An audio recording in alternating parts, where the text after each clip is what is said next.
Hello, friends. Welcome to the Purple Mountain Live with myself, Chris, and Stephen, based in sunny Fleetwood. We'll come to you again. Not so sunny at the moment, but we hope everybody's well.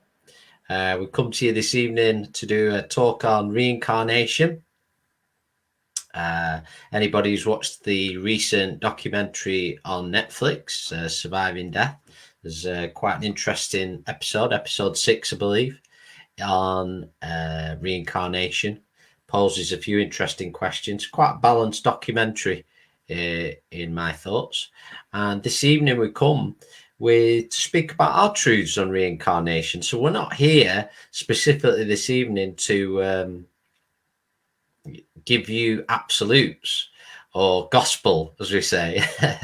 All we can do is give you the best of our experience, and that experience comes from communication with the spirit world via trance mediums over the years, through our own intuition and through our own research and through our individual truths.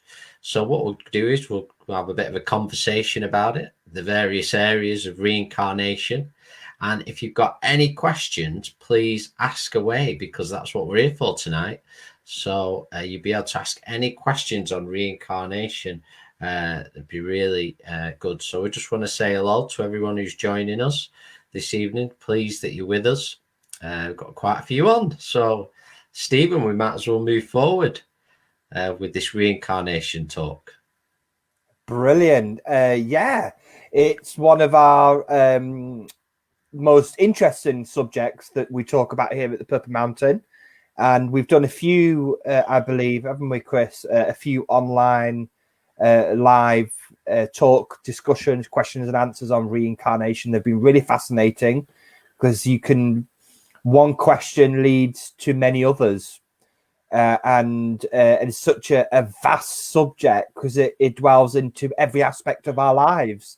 And it's not only fascinating, it's very intriguing as well. And I've had a lot of personal opportunities to ask our spirit teachers, guides, inspirers, and also many opportunities in medicine work where I've received a lot of clarity about my reincarnation. And I'd like to start off really, Chris, something that I think is really, really important. Anybody that's wanting to start this kind of spiritual work or wanting to know more about who they are is to ask yourself these questions. Who are you?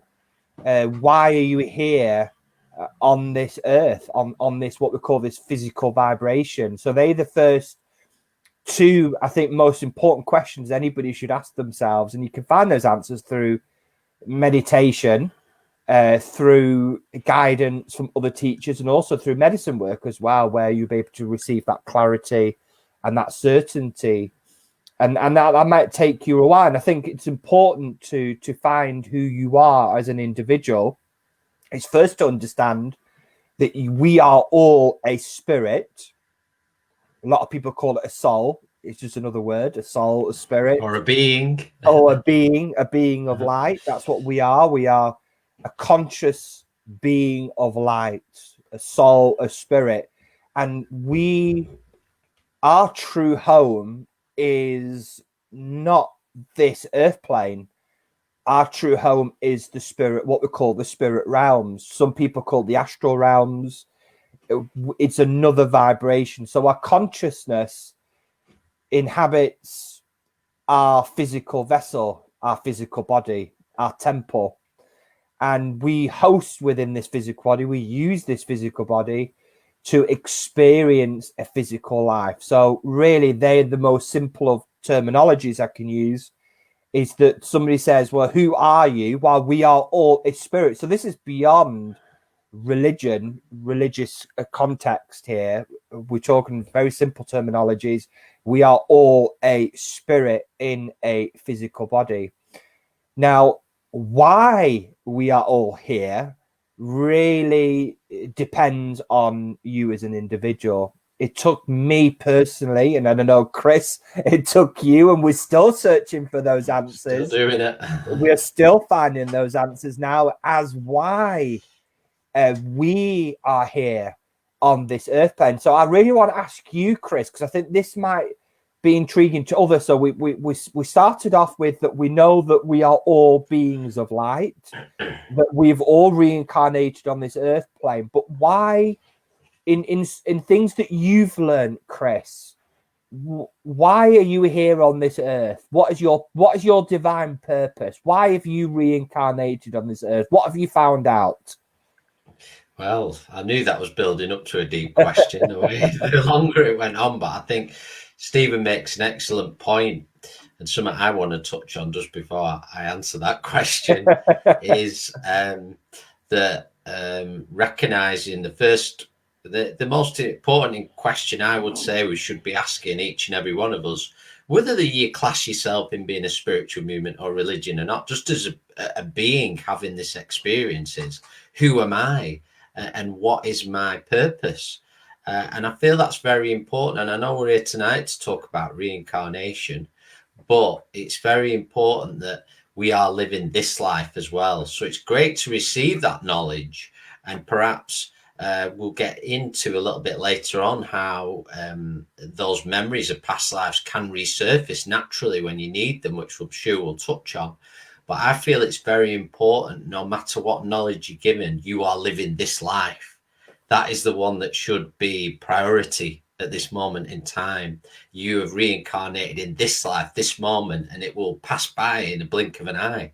And we'll be back in the spirit world again. So make the most of this experience that we're experiencing now. But I think you're quite right that I think the search never ends in a way. It's like knowledge, it never ends. And I don't believe in any form of mastery really on this level on the earth plane, because I feel that it's boundless. You can always learn more, you can always experience more. But I feel definitely part of my soul or purpose is to do the work that I'm doing now as part of the Purple Mountain, to come back as part of a collective to help shift distortions in the world. And by the best way to do that is by shifting the distortions inside ourselves, those mistruths that we carry, that we think are our truths, the mistruths that the mind can lead us to think this is who we are. This is this experience I'm having at the moment, that is all we are, and that is it. And I feel that can be a bit of a trap the mind can put us in, when really we are infinite. And I believe once it started to dawn on me through various experiences, then fear starts to peel away. And I'm going to use your expression here, Stephen, that you should have had this copyrighted really, but it's like peeling an onion. And once those layers start to peel away, they cannot be peeled back. That's it. And you start to peel away fear. And I believe as you start to peel away those fears and those mistruths that the mind has allowed to grow within yourself, and these are truths that you think might be keeping you quite safe, and oh no, why do I want to change that? But once they start to peel away, we start to realize how boundless we are. We start to become our true selves. We stop worrying about what people think. We stop overthinking things. We stop attacking ourselves to the stage where we're completely burying ourselves and our self-belief. And we start to believe in ourselves a bit more, start to be braver, start taking more leaps, which I can say I do a lot more than I would do. That's my answer to that, the best answer I can give at this moment in time. Yeah, so when we talk about, I mean, a few of us have mentioned in numerous interviews, even with some other people like Lewis and Marta and other facilitators, often talk about divine purpose. So, what do we mean by that, Chris? Why do we call it a divine purpose? Because it's why you're here. The true reason why you're here. And the truth is, you've not come here to be part of a system and work away like a beaver all your life. And you're here to as a spiritual being for a purpose, and what that purpose is could be very varied, really.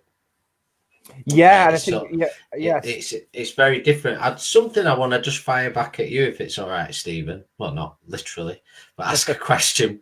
And it's something Tom brought, which is very interesting. Just early on in this talk, is there are a lot of different beliefs on reincarnation. Some believe that when you pass to the spirit world, you automatically have to come back and right wrongs. Some believe that God sends you back. And I would just like to ask you that question. When you return to the spirit world, what is the process of you reincarnating again? Who decides? How does it come about? Well, ultimately, it is a very important word that we often use, and that is choice. Every spirit, we are an individual spirit, soul, divine soul, whatever you want to call us. So when we go back to the spirit realms, we go back to our true home, to our true, what we call vibration, dimension, whatever you want to call it. It's probably beyond our physical comprehension at this moment in time, but we all have choice. So that's something that we've all got to remember. So we've all got choice. Then, yes, I believe that there's a higher deity, a higher force, God or goddess, whatever you want to call that divine force. It's not somebody that sits on a chair and when we go back to the spirit world that somebody's there that judges us. No, it doesn't work that way. We judge ourselves, and when we detach ourselves from our physical body, all our life, every memory, every action would have flashed by us. Everything will flash by us 100 miles an hour as we make that leap back to the spirit realms. Now, once we've got ourselves sorted, and that might take a while, and that depends on, number one, how spiritually developed you are, and number two, how you may have physically passed, because we know that certain people that have died in tragic circumstances need a bit of more of a helping hand in the spirit realm, what we call rescue work. It can be quite controversial, that, of course. That need a little bit of a helping hand, that need moving into the light. We call them spiritual hospitals. It's not the fact that when your spirit moves on, the body returns back to the earth, the body dies, the spirit doesn't. So really what we're saying is that your consciousness lives on. I know that for a fact. I have a knowing. I have that so strong in my heart that that's what happens.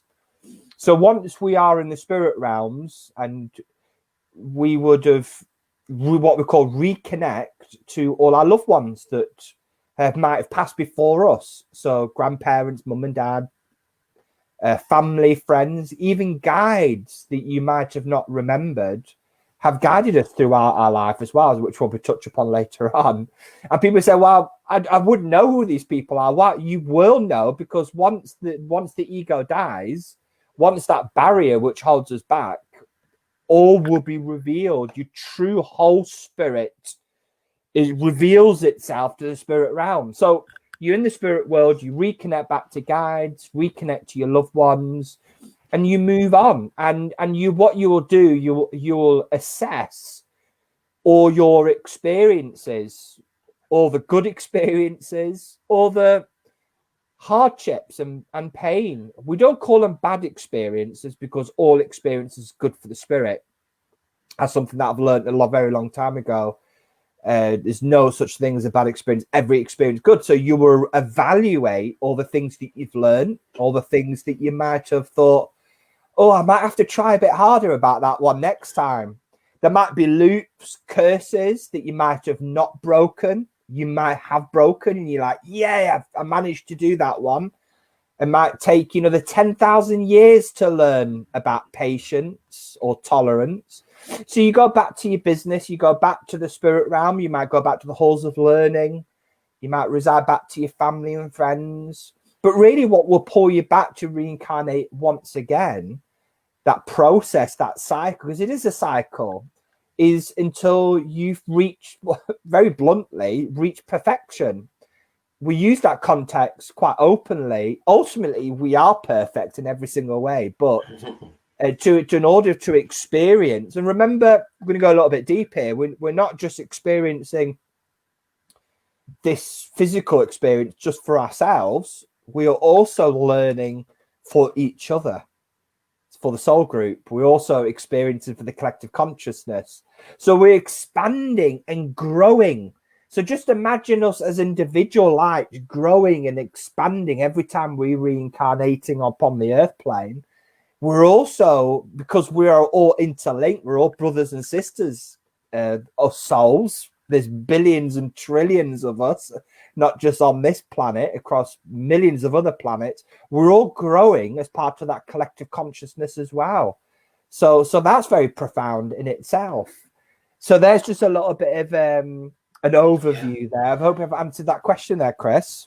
Yeah, I think you made some really valid points, and I think the big point when we talk about reincarnation is beyond this physical body, we are a consciousness. There is something there that we live on, that is beyond the body, and yeah, I think that's put it quite well, and it's basically free will, free will. That's The very only thing I important. want to ask you, just as a bit of a follow up, it's only a small one, just for everybody listening. What sort of time span would you look at? Now, we know there's no time in spirit, but in a way we can understand from deciding to return to the earth plane, from the moment in the spirit world you decide that you want to reincarnate, what sort of time span, or how long can that planning process take place? Well, I'll answer that very simply. And we have to answer it in this context for everybody that's watching, because our physical brains can't comprehend. So when we say there is no time, it's very hard to comprehend that because we are enslaved to the constraint of time on this dimension. So really, I'll have to use weeks and months out of context so that everybody could understand. So don't take what I'm about to say as face value. It's just that, Gospel. yeah, it's just a way for us all to comprehend and understand. So if I physically die now, I've still got a lot of my loved ones that I've left behind. We use that expression, don't we? Left behind. Yeah. And those that watched that episode 1 on that Netflix video, Chris, who talked about out of body experience or near death experience, saw a lot of their loved ones who greeted them. So their loved ones and love, and that's an important word that I want to use here. Unconditional love has no bounds. So a lot of people will have said in the past, which I greatly argue towards, is that people who die will reincarnate straight after, which I don't think people do. I don't think the soul does that. A, because you've got choice and free will, and B, you've got a responsibility, and C, you are bounded by unconditional love. So when I die, I will expect to see certain family members whom I love greatly, such as my granddad, my great grandma, which I was very, very fond of, that was very close to. So I would expect to see them when I physically die. So I'd move back to the spirit realms and I would expect to see them. So if I've got children, my children would expect to see me. Now, when they go back and I've already returned back, that's not something that's very responsible. Now, we use that word responsibility very importantly because as more of an enlightened spirit, I believe that you are, the more planning that you make. And you're very deep on this. When we talk about planning to choose your mother and father, planning your life, all the lessons you want to learn, the place you want to reincarnate to. So the plans, the thoughts, I call the spiritual thought process, is beyond comprehension, and that can take hundreds of years. Remember, there's no time in spirit. I'm just trying to I get people to remember understand. it was a long time ago when it was asked in perspective, and I remember it was given as an average of can be up to 500 years in our time. Yeah, and I think I think people that have spirits that aren't bounded by that responsibility as much will, in my personal opinion, reincarnate quicker.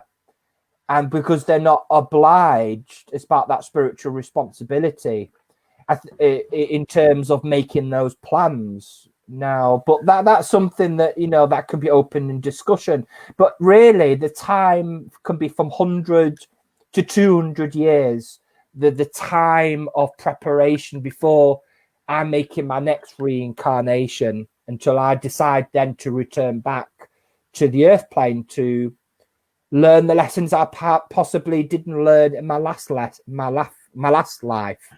So I will have to try harder next time. So that's why I'm very, very, I'm very determined in this life. Yeah. So, yeah, I think we've answered that quite well, Stephen. Certainly. Well, I want to ask you a question. Plenty there, for him Chris. to think about. It's your turn, yeah. Yeah, I just want to ask you a question. I think we talk about the soul and the spirit. What is the soul? What is the spirit? What is what's the essence of our being? Well, it's light. It's light. It's hard for us to describe, really, but it's a consciousness beyond this physical body. Some people call it an intelligence in a way, but I'm not so keen on that phrase, because the intelligence perhaps leans more to something academic, where I feel it's more than that. It's your truth, it's your light, who you are. And that consciousness lives beyond what we're experiencing now. I mean, I asked a question when I was having an experience quite a while ago, and this is where you be careful what you ask. And I asked about the world and what it's really like beyond our perception, because everything is our perception. And what came back to me was this question of, how do you know what color the sun is? How do you know it's yellow? And I was like, oh, well, I don't know, because I've always thought that's what I see, but that just breaks away some of your perception. Does that make sense? So everything's through perception, but I'm drifting away onto another question there, I think some of us as well, when we talk about the spirit, the soul, is working a bit deeper here, is that we might be individual lights, but we also belong to the soul group light, don't we? We all belong to something even bigger. We belong to the greater consciousness, which is we're all connected. We're all connected, aren't we? And that's where we find there's two sides to that, I believe, or two ways of speaking about this. And number one is the connection that most of us would have experienced at some point on our journey, where you meet somebody, you have an instant connection with them, you feel like you've known them for years, and very highly possible they'll be part of the soul group. But on a worldwide scale, this is one of our biggest lessons or obstacles, is remembering that we are all one. And I believe that's one of the things we've forgotten in this world. We're greatly separated, and it's remembering that we are all one. Very simple, as most spiritual truths, I believe, are. I think that's the greatest thing the shadow is trying to instill within humanity's division, to divide us. And actually, it's furthest from the truth, because ultimately, if you believe in reincarnation, I could have been your grandmother in the past life, which means, and it's funny, isn't it? A lot of people, when people ask about past lives and ask about the mother and father, many times spirit will respond, well, how many mothers do you think you've got in the spirit realm? How many mothers must you have had? How many children must you have had? You could have had thousands of children. So ultimately, what I'm trying to say is that when the physical body dies, what we call labels, we are all brothers and sisters in the spirit realms, aren't we? We're all brothers and sisters. We're all part of that collective consciousness. But also, I just want to ask you a question about gifts. It's a word that I don't always personally like using, but we have to use it in a way. Now, some of us, part of our divine purpose, reincarnation, we bring back with us spiritual gifts. Now, how do you feel about if I say, well, what's your gifts, Chris? What's your spiritual gifts, and how important are they in this reincarnation? Well, I've been thinking about this a little bit recently because I know, like me, Stephen, you're the same, where you veer away from that word gifts. It somehow feels a bit ego-ish in a way, if I can use that word. But sometimes we only have certain words to describe things. It's not done for that reason. But I actually think when I've been considering it lately, I think when we talk about gifts, is it not what we were talking about before, one and the same, when we talk about your sole purpose, what you're really here for? So Mm. once you start to realign with your sole purpose, these gifts, if you want to call them that, or your uniqueness, your creativity, everything you hold within starts to be released. So I believe the gifts are your true self, your true being. Mm. So awakening. How many Yeah. people? How many people do you think, Chris, are that need awakening because of the Well, distortions and illusions of the earth? I know we've mentioned it a few times already, but it's a pretty good documentary, The Surviving Death, and in it, the first episode, it's the gentleman who had the near-death experience and met his father in spirit, and but when he came back with a totally different perspective on life, and he actually started painting, and he was saying about the painting not only being releasing the creativity, but he found it was healing and the colors that came to him as well. So that was I feel that's a very good example of him stepping into his true self. It almost Yeah, yeah. awakened his consciousness, that Mm. experience, and that's why every experience, it might not be too good, but it's always good for the spirit, always good for you. Every experience we should embrace, and I feel that opened up his, if you want to say, gifts, his true self, what was within all along, and maybe things he was holding back, which I could totally I align mean, with. I think then, and the big thing, what's this thing? This the greatest thing is, Stephen, that holds us back from doing things. it's the It's ego. that question of what will people think? Mm. What will people say? And once we start to lose all that, Mm. then I believe we're able to step into our true selves and let our gifts see the light of day. Our true self. It's interesting you mentioned about that gentleman in that documentary in that episode one about surviving death, and I think all these people that have had out of body experiences or near death experience is that a lot of people say they've changed when they've had that experience, and a lot of us who are spiritual or are living a spiritual life in the spiritual community have all can relate to that because we've all experienced pain and trauma, and unfortunately pain and trauma creates or destroys this barrier within the ego mind that allows that true part of our true self to awaken. Because and Yeah, that's why I that's would say, absolutely right. and that's why I think all mediums, a lot of mediums personally, and a lot of spiritual workers have had a very traumatic childhood or traumatic life that have brought them into the spiritual work because it's destroyed a barrier, a veil, and it's the pain and trauma, unfortunately, that the human part of ourselves will use to awaken our true self, if that makes sense to everybody. So that's quite interesting, isn't it? Yeah, absolutely. And in a way, with these near-death experiences, although this can be quite traumatic in a way for those that experience them, it in a basic sense, it's showing them proof that the spirit world exists. And I feel that anybody who's had that experience, whether that's through witnessing trance mediumship, through deep meditation, through medicine work, through mental mediumship, physical mediumship, through their own experience of seeing something or witnessing undeniable proof, it changes your perspective because then you start to realize there's something way beyond what we are living now, and there were a lot more than what we can see. And I totally agree. And I think it's more important more than ever now because there is so much suffering.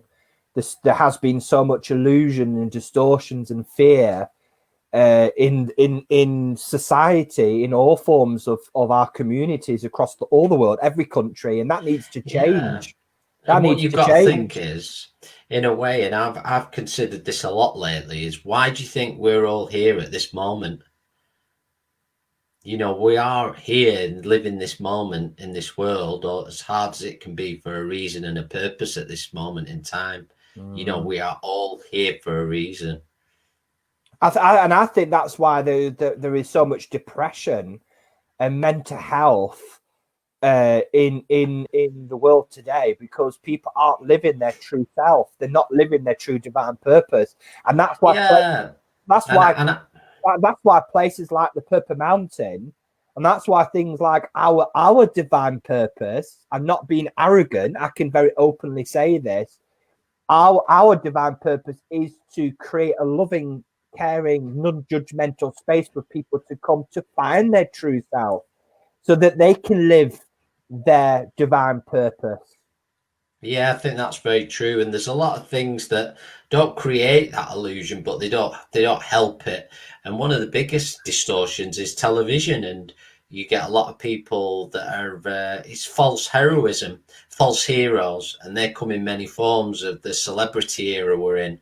You have to have perfect white teeth and perfect this and perfect that, and it creates this image that that is people think that is the way to be, or you can fall into that. And it's nothing to do with who they truly are. And I believe that's a big thing with because the question that doesn't get asked enough is, uh, um, yes, the way mental health is dealt with, anxiety, depression, and that is not good enough by a far. But the biggest question is why are so many people feeling that way? That's the question that should be asked. Why is that? Well, the answer to that very simple is particularly in the Western culture, we've created a culture. I say we loosely. We've created and contributed to this culture of our detachment to nature, detachment to spirit. And our Yeah, job is to reconnect back to spirit. This is nothing to do with religion, by the way. no. Religion is man-made dogma. We're talking about unconditional love, reconnecting back to the divine light, and that's why there is so much hurt and pain and fear and distortions and illusions. And This is yeah, where it all goes wrong because even at one time, many would feel, well, I'll become religious. That will save me. And I don't mean any disrespect by this, so please don't take it. It's just my perspective alone. But I feel religion then brings in another set of rules. So almost that's a falsehood in some ways because it then brings in, well, you can be this, but you have to follow these rules. When in truth, the only rules there are is the ones within yourself, what you feel to be right. And we all know right from wrong deep down. We really do. Um, and so that's you go back to your inner guru there again, don't you? It's the yeah, time. The time of past 3,000 years. Humanity's worshipped deities and asked gods and teachers and gurus, tell me what I should and shouldn't do. Tell me what's wrong and right. And that's changing. The era of that's changing. So the yeah. era is And coming now. The guru, inner guru. What does the well, inner that's what we're guru say? seeing. That's what we're also seeing as well is in even our governments and our political systems. It's the only time I'll use that word tonight. Politics is we are over-governed. I'm a big follower of Graham Hancock, and just look at him. He does a lot of reporting on archaeological and history, and very much so. You know, with some of this stuff, is remembering who we truly are. That's really important. Yeah, It's I think it's very very important, and you mentioned Graham Hancock. I watched another documentary earlier on about the history of South America and North America. I think we have to be very open I mean, we're going really deep with stuff now, and I think as things, the veil's been lifted, and that's why a lot of people are frightened about what's being revealed. I think we should embrace this change of Yeah, truth. sorry to interrupt there before I lost my track a little bit. The what I was saying about the government side is that we are, when I was watching Graham Hancock, and I agree with this, is that we are over governed. We don't need the governments and all this to be so involved in our lives. They've become over the years too involved. They should have a very, very minimal role in the world, just enough, and there should be the rest of us. We can go about our lives without them being involved in every area. I just wanted to add that. I mean, so what are the? So you mentioned that, but for everybody that's listening, how does that affect your true spirit if we are over governed? Well, what happens is we can fall into the illusion of believing we have to check before doing anything. We're being rescued by a Yeah, government all the time. is this right or wrong? I'll just check. Oh, I better check. I better check I'm doing this. And also, what feeds into that, which I will be talking about, is that I feel at the minute is what's being placed on us is a guilt that we're doing something wrong all the time. So they're trying to place this distortion so we're made to feel like we're doing something wrong when we're not. Oh, I'm going to go for a walk, down the park. Oh, you might be doing something wrong.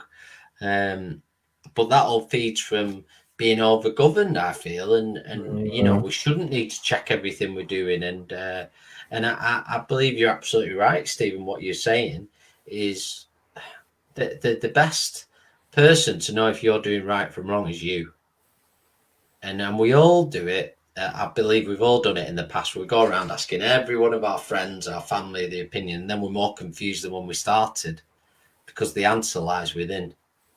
And I think very simply as well, what humanity, what we've all done these past 1,000 to 3,000 years is that humanity's given up bit by bit. So you talk about over governance there, Chris. We've given away a bit by bit, our power, our sovereign power, which is what we're going back to our divine being. Our divine being, we are perfect, we are powerful and beautiful beings of light. And so when we reincarnate back to the earth, and we reincarnated back to these illusions and these distortions, which is a false sense of protection, we lose our sovereign state. We give away our power. It's like having a contract. Well, it's we're giving away our power to these beings. Yeah, it's almost like the government represent a great big mind, an outer mind that feeds into our mind, and the government will do what our mind will do. If we see something and I feel really drawn to do that, and the mind might say, "Oh no, don't do that. It's a bit risky. Let's stick to what we've always done." And that's what the governments or authority figures will feed into, because they will also say the same. "Oh no, don't do that. Stick with us and we'll keep you safe. You don't ever want to leave us because it's very dangerous out there." And it's fear. Yeah, absolutely. And I just want to make a point there is about as well. And I think this is what's happening in society now.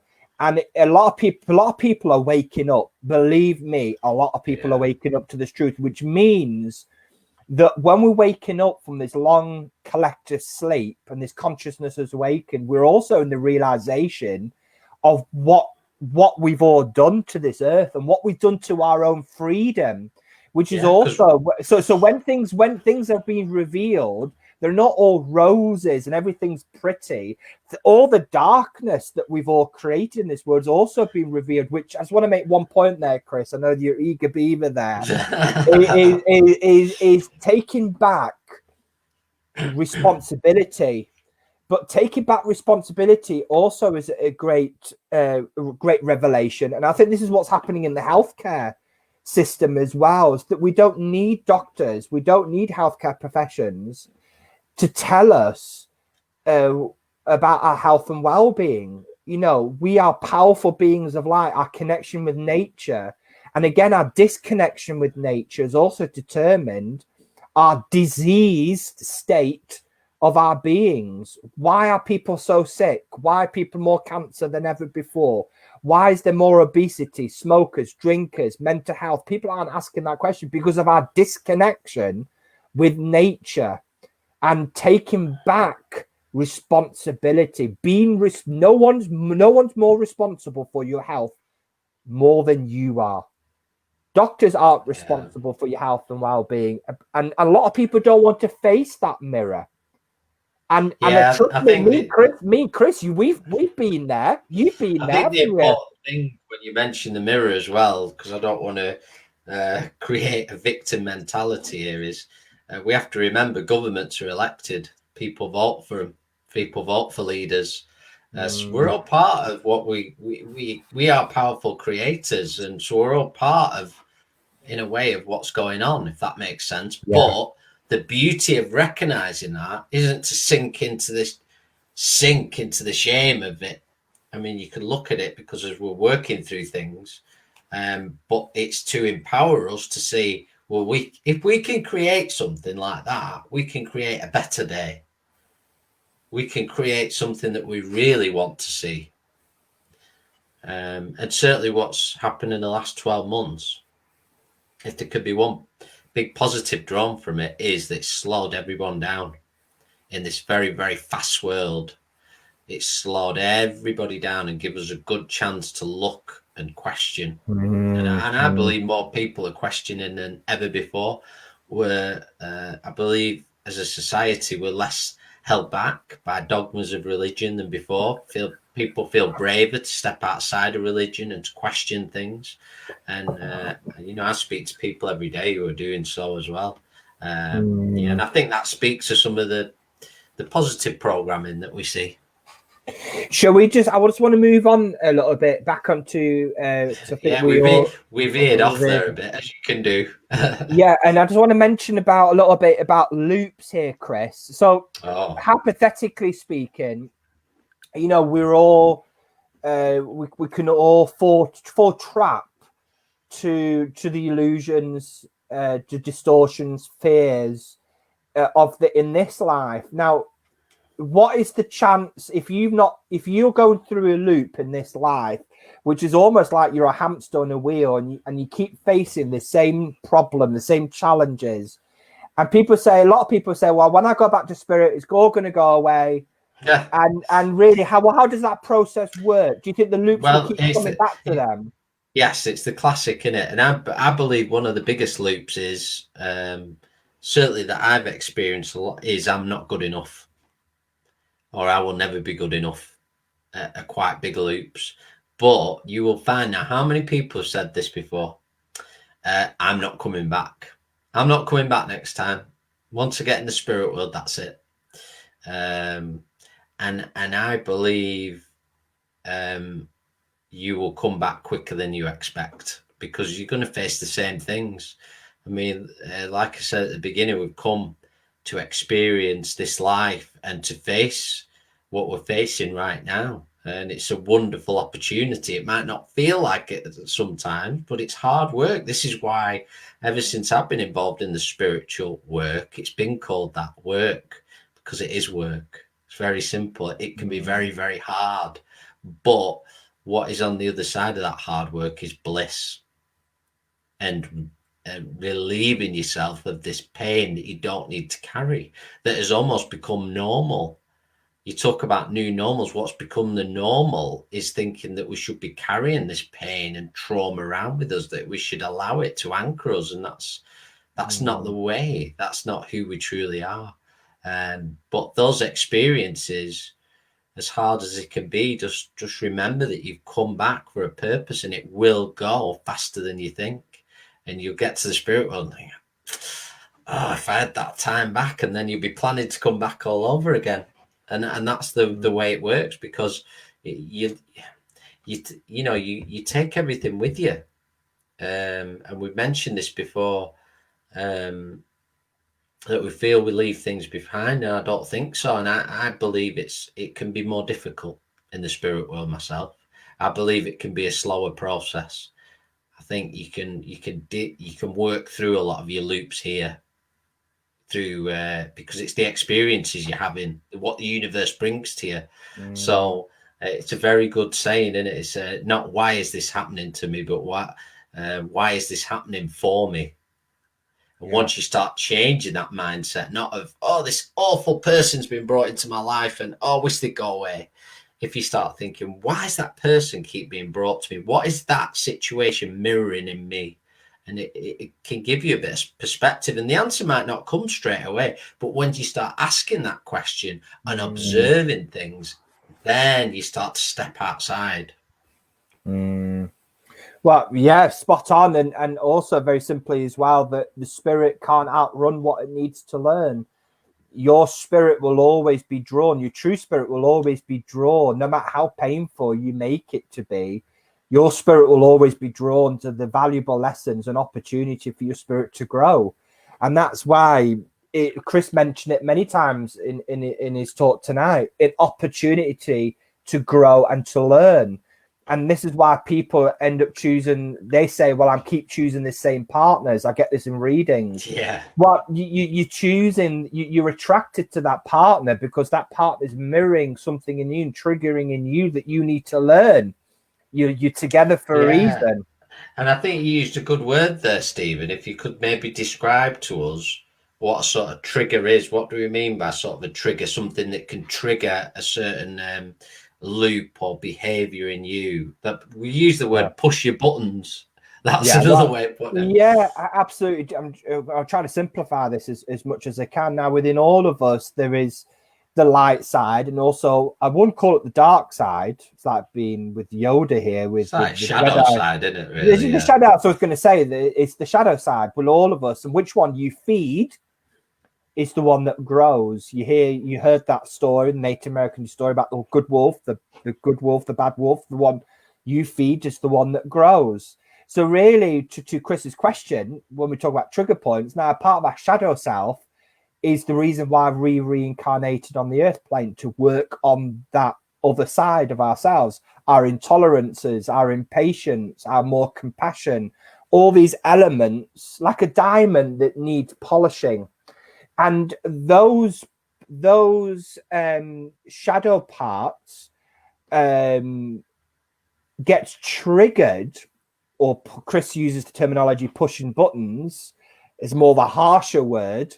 It is that is often mirrored in other people, and is often mirrored in often we return to family that often trigger the same learning. So we call it a trigger, but we more call it something that the spirit needs to learn, something that might aggravate you, or a part of you that you know that you need to learn. And I'll give you a perfect example. And this happens to me all the time when I'm driving. And sometimes I can get very impatient, and and I will shout at these cars, why are you not driving fast enough? And I'm blaming them for driving too slow. And this voice comes to me and says, they are not driving too slow. You're driving too fast, Stephen. So something triggered in me, my impatience. So there is an example of my mirror that I've got to be more patient. So that's a trigger point. So something that can trigger. Chris triggers me all the time. Me? No. So it's yeah, and even though we might appear to be veering away from the subject, this is all part of reincarnation. Remembering why you've come back here. I think that's a big thing. Remembering who you truly are, and that in itself, once I feel you start to unlock that key or start to peel that onion, as we said earlier, it starts to drop away all those things that you're not. All these things that has nothing to do with who you truly are. Well, I wanted to ask you a question then about that, because one of the questions I've got written down that I thought I'll ask Chris this question, and I'll read it, and I put, a lot of people tend to lean towards materialism as ways to make them happy, Yeah. How can you advise people to reconnect back to their true self? Why do you think people lean towards materialism? I think a little bit of it has to be conditioning, to be fair. It's the world we're born into. Birthdays, Christmas. If you look, as a friend of mine used an analogy a few years ago, that she was in a room with some of her family and they were all tearing strips off each other, and next they were exchanging Christmas cards. So it's a little bit the world we're born into, and that's grown over the years with the birth of television, with the birth of, in material sense, it used to be the corner shop and things being very local based. Now we're a bit more larger shops and the shop that does everything, and everything's at a click of a button. Um, but I feel I've always thought with material things that they bring more of a temporary happiness, Mm, not a true happiness. And I think the way to reconnect with our true selves, a big one, is by connecting with nature, getting outdoors more. And I see that a lot with the sort of birth of a lot of this. I don't want to pick on one thing or seem like I'm judging. I'm just giving an example. But a lot of these games console now, where you see people in the hours on end or overnight not sleeping, and the getting immersed. And for me, it's a disconnect from nature, which it's been fantastic to see during this, whatever you want to call it, we're going through. Is, people getting outside more, getting to the beaches and the parks and connecting with nature. And I actually feel it's kept a lot of people's spirits very high, that I've reconnected. So that's a huge positive in this time. But I feel that's a big part of it. Enjoying the simplicities of life, reconnecting with yourself, and the sense of seeking out knowledge that interests you as well, that feeds your mm, spirit. And I found myself a couple of weeks ago getting just stuck in a rut a little bit with watching TV in the evening, which I normally don't have time to do when we're up and running at the centre all the time. Um, but I found myself watching stuff that wasn't really nourishing me. So I very quickly mm, changed. I had a few books that were lined up that I was going to start reading. And I started to look up more on, like we said, Graham Hancock, on some of his videos. And I found that much more nourishing to my spirit. So I believe there's a balance to be found in this world, because we do live in a material world to a certain aspect. There are certain things we're part of, but like everything, it's balance. It's important to have balance in mm, everything we do, and I believe that, that old saying. It's not that old, I suppose, but you come into this world with nothing and you leave with nothing.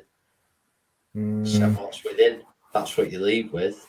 So that's why I believe those experiences are worth the weight in gold, really. Oh, absolutely. And I love the analogy there, Chris, when you mentioned about nourishment. I think that's a really powerful word. Nourish your soul with things that will help your spirit to grow. And very bluntly, materialism is a means to an end of a way. Things like eating, drinking, that is a material aspect that helps us to grow. But I also feel that a lot of people lean towards materialism as a way to escape Yeah, this their own illusion, you're and they right. don't. And again, when we use mirror work, that's what we're going to do another talk on that. It's a mirror. It's easy to live in that illusion, escape that illusion in a material world, than face the what's really going on with self. And I think very bluntly, again, you were talking about the guru earlier on there, Chris. The era of society, government will tell us what we need, and actually, we don't need to be told what we need. I mean, it's like advertisement. I mean, you can really go deep on some of this. We don't need to be told what we need and don't need. Well, I'll give you a good example, Stephen, and I know it's something you're very passionate about. Well, we talk about our schooling system, and everybody's graded the same. And how can you do that when everybody's unique and different? How can you do that? I know it's something you've mentioned many times. The education system.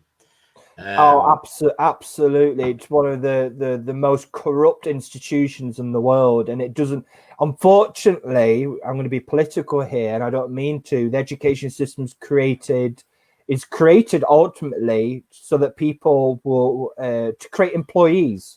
Education systems create employees to pay taxes. It diminishes one's creativity and one's true self, sadly, but we know that is changing. We know that needs to change. But let's not talk about that. I can go really deep on the education side. But I just want to ask you another question, Chris. Something you yes. touched upon earlier on about that relates to reincarnation is we often have experienced this ourselves about deja vu and about Oh, when we meet people. A lot of people call it a glitch in the matrix, things like deja vu, or when you've met somebody and you've never met them physically, but you know that you got a spiritual connection with them. So do you want to well, explain that to people? just before I get onto that, Stephen, I just want to add something. And it's uh, somebody that I crossed paths with. It was about 6 months ago, and they had an experience where they went on holiday and they were going sailing with the wife.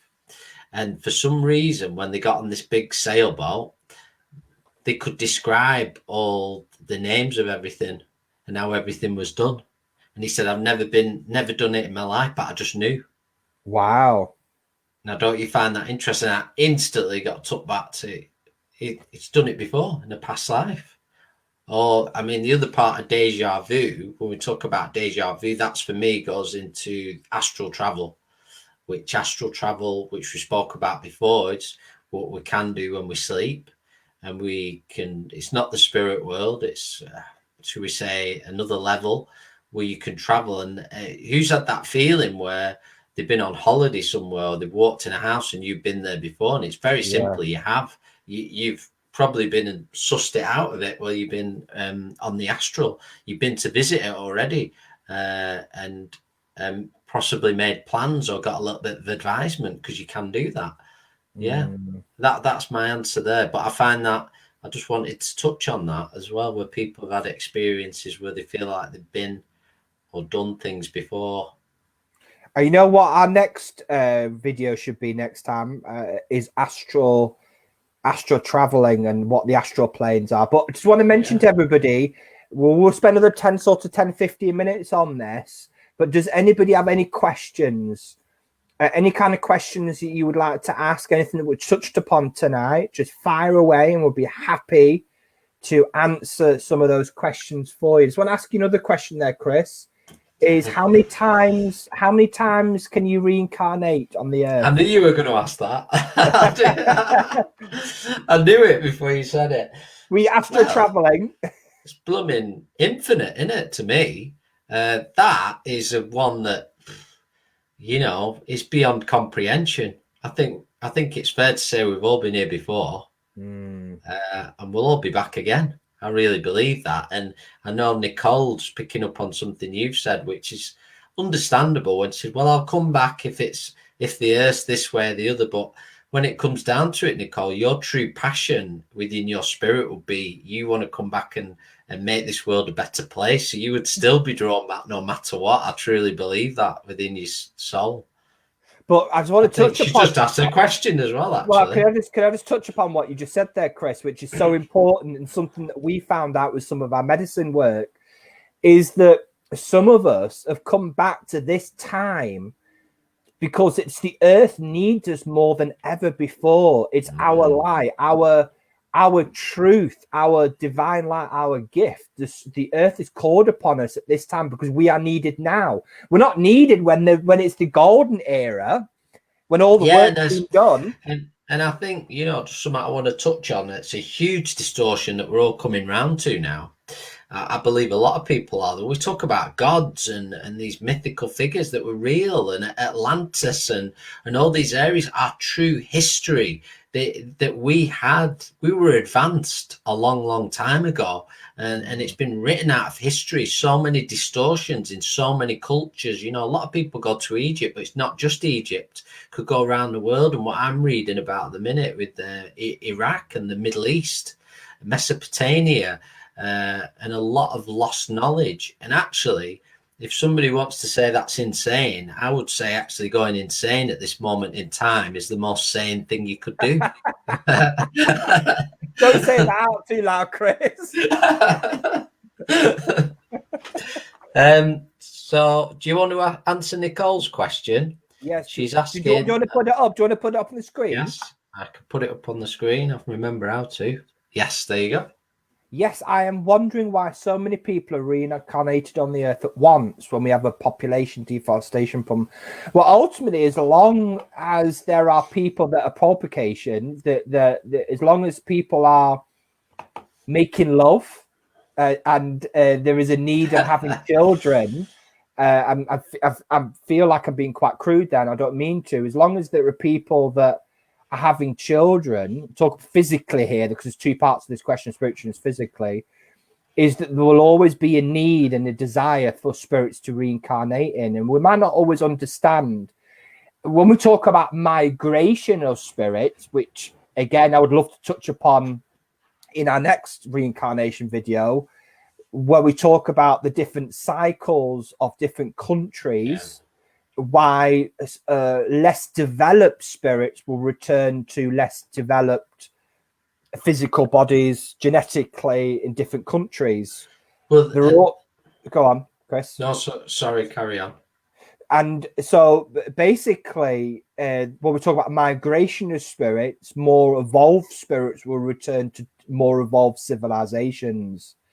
So when we say overpopulation and deforestation, first of all, I don't believe we are overpopulated. That's what I was going to ask you.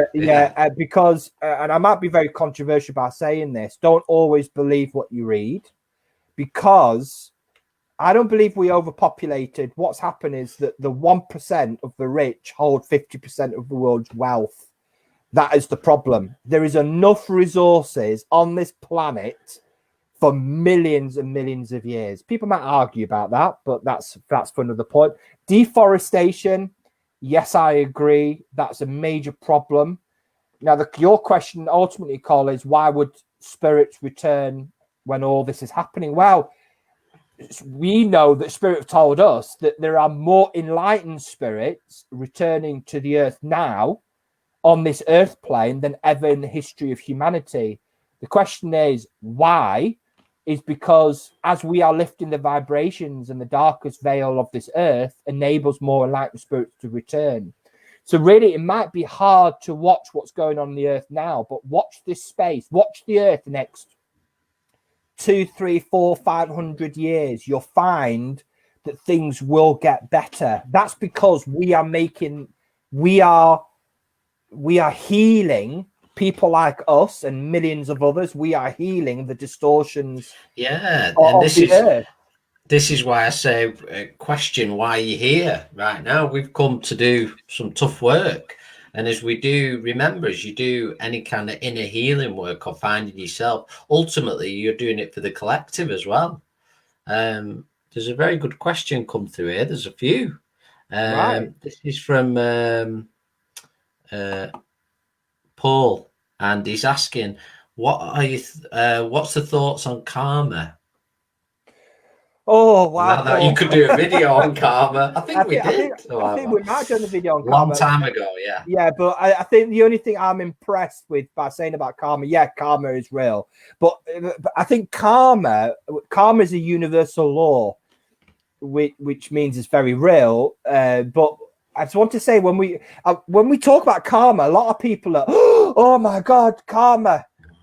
See it as a very negative thing. Karma should never be perceived as negative. Karma, it's almost like an opportunity for you to do from wrong to right. It's almost like repaying your debt.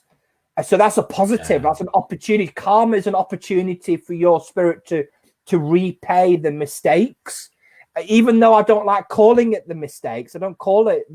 bad or good.